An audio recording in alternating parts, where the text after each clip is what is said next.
Hi, my name's John.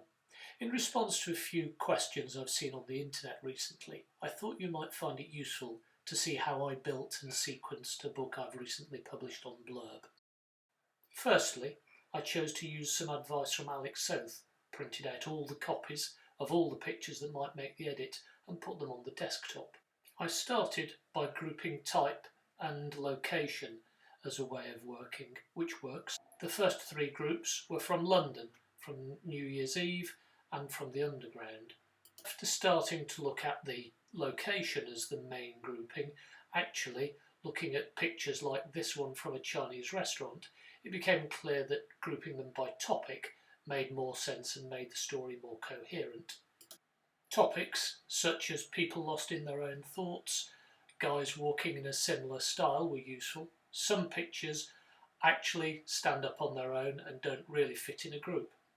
But looking at women walking together, men walking alone and facing each other seems to work. And the benefit of working with physical photographs is moving them around makes it much more easy. I ended up using the kitchen surface. It was bigger than the desktop that I'd initially started out on. And I found it useful to have a few spare shots in the bag to add in where necessary. So this is the book itself, and you can see that I've picked individual groups: restaurants, the ladies lost in their mobile phones, and people lost in their thoughts in the midst of a group.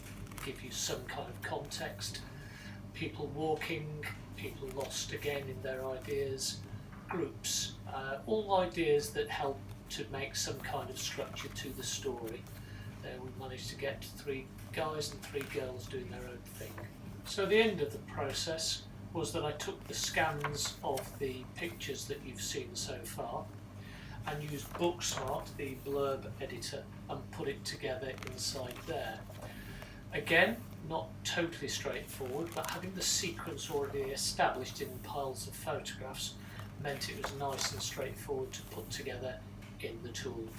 Then it was uploading it and waiting for the final moment, which I was delighted with the output in the end, so well worth doing.